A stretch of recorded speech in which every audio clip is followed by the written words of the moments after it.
I had an experience with the Klan. They came to my house when I was little. But my mother, this is a strong woman, my mother, she went right to the door and opened it and gave them candy. And my mother used to tell me this thing, I don't even know if you remember, but you said this to me more than once. You said, son, sometimes you have to be a lion so you can be the lamb you really are. This shows they were actually better in the 1940s. It was bad, it was evil, but what happened? Something changed.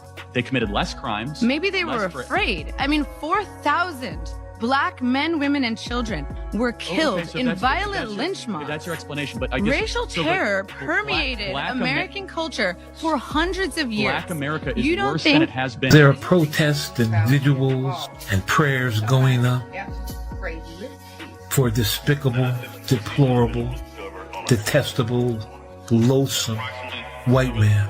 21-year-old young black man was found lynched in his university campus. Dave Chappelle is cutting deep again, highlighting the striking hypocrisy in how America responded to Charlie Kirk's assassination. No one's suggesting we celebrate a person's death, but the reverent treatment Kirk received afterward bordered on sanctification. His body was flown on Air Force Two, flags were lowered to half staff. There was talk of him lying in state, murmurs about a statue in the Capitol, and even speculation about a presidential Medal of Freedom. All that for someone who never held public office. That's not just unusual, it's unprecedented. At 5 p.m., I was fired from my job for posting a video saying I don't care about Charlie Kirk's death. Here's where the situation becomes most troubling. Around the same time, two individuals, Trey Reed, a Mississippi college student, and Corey Zuccotti, a homeless man, were discovered hanging from trees, victims of lynching. Their deaths raised disturbing questions, but coverage was minimal. Authorities quickly dismissed the cases, claiming no foul play was involved. Yet this is Mississippi, a state with a long and violent history of lynching. And given today's tense political climate, such quick conclusions feel unconvincing. The 60s must have been like for anybody. What was it, 8 or 9 assassinations? What does that do to a generation? Having lived through that and having known those people. This is me.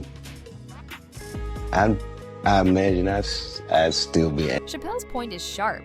America has long operated with double standards. Some deaths trigger widespread outrage, while others are quietly ignored. Consider the current moment. Kirk's passing has dominated headlines, with celebrities and politicians constantly speaking out, and social media consumed by the story. People have even faced job losses simply for saying they don't care.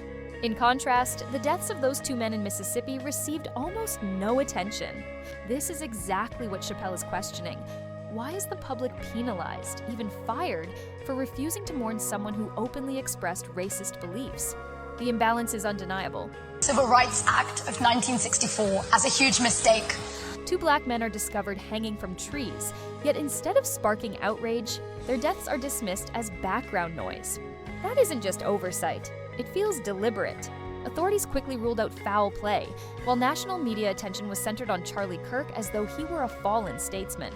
The stark contrast reveals a deeper truth about whose lives are valued in America. They were actually better in the 1940s. It was bad, it was evil, but what happened? Something changed. They committed less crime. If you're tired of being misled, told that Kirk's death is the only one that matters, stay with me. In this video, we're going to look at how Mississippi appears to be slipping back into old cycles of violence, and why mainstream outlets don't want those connections drawn. Many people are pointing out the same thing. Yes, Charlie's death is a loss because any life lost is tragic.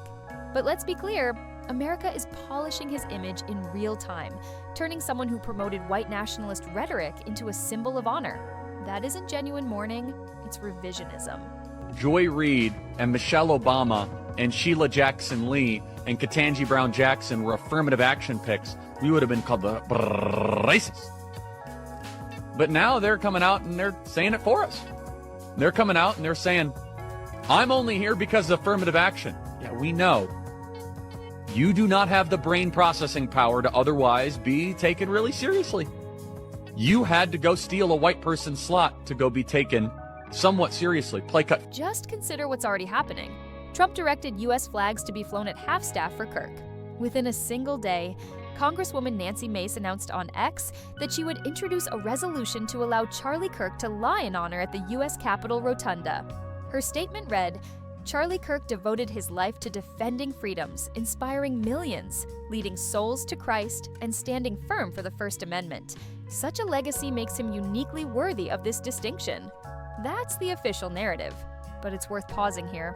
Authorities say the body of 21-year-old Dematravion Trey Reed was found hanged from a tree by a faculty member near the pickleball courts. Word spread quickly throughout the Cleveland campus, leaving students and others concerned and worried. Well, because I am a black student, hearing that happened to another black student, it really made me feel, it make me feel unsafe. I do have to walk to class, and I like to go walk on the track, and it would be happy to know like what happened. Local and state investigators immediately started looking into the incident. DSU Police Chief Michael Peeler says investigators found no... This is outrageous.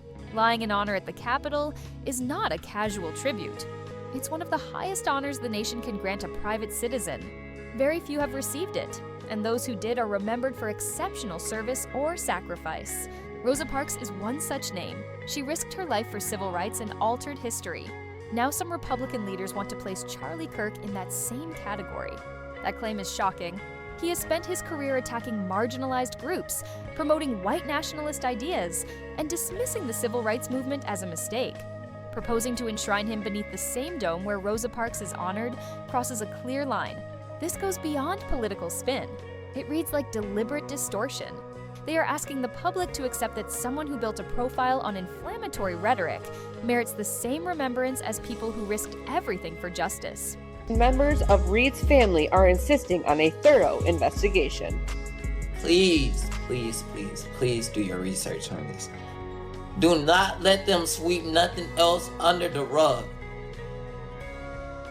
Enough. And just when it seemed the situation couldn't get more excessive, the ceremony escalated even further. Charlie Kirk's casket wasn't returned quietly. It was transported from Utah to Arizona aboard Air Force Two, with J.D. Vance personally accompanying it. Adding to the controversy, a military honor guard was instructed to carry the casket as though Kirk were a decorated veteran.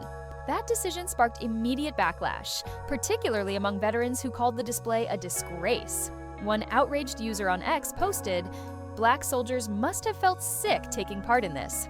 This is the same man who once said he wouldn't want a black pilot flying his plane. That's just one example of the hateful rhetoric Kirk was known for. Another commenter added, "It's disgraceful that the Air Force Honor Guard is carrying Charlie Kirk's casket. The Pentagon needs to explain this." Kirk never wore a uniform, never served, and often belittled veterans while fueling division. This isn't about honoring service. It's political theater dressed in military ceremony, an insult to every fallen soldier who truly earned that respect. Billions of dollars to mental health and the homeless population. A lot of them don't want to take the programs. A lot of them don't want to get the help that is necessary. You can't give them a choice. Either you take the resources that we're going to give you, or you decide that you're going to be locked up in jail. That's the way it has to be now. Or involuntary lethal injection or something. Just kill them. Yeah, Brian, why did it have to get to this point? Right. I would say this, we're not voting for the right people. In North Carolina. Let's not forget, we're talking about a man who openly claimed black people were better off before the Civil Rights Act, and even said black women lack the brain power to succeed without affirmative action. While the country stages this giant mourning parade for Charlie Kirk, black folks just trying to live their lives are suddenly being dragged into it. They're getting blamed, scapegoated, and even punished for supposedly celebrating his assassination. One Texas student got expelled after someone secretly recorded her cracking a joke about Kirk in a private convo. Imagine that. Expelled over a joke. And she's not alone. People are losing jobs, being harassed online, all because they didn't shed tears for a man who said flat out that civil rights was a mistake. Let that sink in. So now it's not just about honoring Kirk. It's about forcing everyone else to play along. If you don't join the state-sponsored mourning, if you don't cry on cue, then you're painted as the problem. This isn't grief. This is pressure. This is control. They're rewriting what mourning even means, turning it into a political loyalty test. And while all of America's cameras are glued to Kirk's funeral spectacle, what's slipping through the cracks? The real tragedies. Because in that same exact week, 2 men were found hanging from trees in Mississippi under circumstances way too suspicious to ignore. One of them, 21-year-old Damar Treventry Reed, was a black college student at Delta State University. The other, 36-year-old Corey Zuccotti, was a homeless white man from Vicksburg. Authorities wasted no time shutting the door on Trey Reed's case way too fast. They declared no foul play almost immediately. But Trey's family isn't buying it. They're demanding an independent autopsy because the so-called official story has holes you could drive a truck through. Something's not adding up, and the family knows it. And Corey Zuccotti's death just as chilling, just as suspicious. Same method, same week, same haunting timing. Yet the details are locked up tight. No clear information about how it happened. No answers for the public, just a quiet brush off. Reports from Yahoo confirm the basics. Police discovered a man hanging from a tree in a heavily wooded area near the Amoris Star Casino. The coroner identified him as Corey Zuccotti, age 36. Warren County Coroner Doug Husky confirmed the body was found Monday, September 15th at around 10:30 a.m. And then silence. No deeper reporting. No context. No follow-up. Here's the kicker. Corey was found just hours before Trey Reed's body was discovered. 2 hangings in Mississippi in 2025, mere hours apart. And this happens while Charlie Kirk's supporters are shouting about a new civil war. Are we really supposed to call that a coincidence? Maybe, maybe not. That's for you to decide. But one thing is clear, mainstream outlets are saturating the airwaves with coverage of Charlie Kirk while largely ignoring the suspicious deaths of these 2 men in Mississippi. And it gets darker. One of the victims, Corey Zuccotti, was white, and he was homeless. That detail matters, because days before his body was found hanging from a tree, Fox host Brian Kilmeade went on national television and openly suggested that homeless people should be executed. Yes, by lethal injection. He said it plainly and didn't walk it back. Now connect the dots. Kilmeade calls for lethal punishment for the homeless. And 2 days later, Corey Zuccotti is discovered dead in the woods. When Kilmeade says get rid of the homeless, he's not talking about an abstract group. He's talking about real Americans, veterans, trauma survivors, people with nowhere to turn. Instead of offering housing, healthcare, or compassion, he's advocating state-sanctioned executions. And the most absurd part? Those same voices demand your firing, silence, or online cancellation for cracking a joke about Charlie Kirk.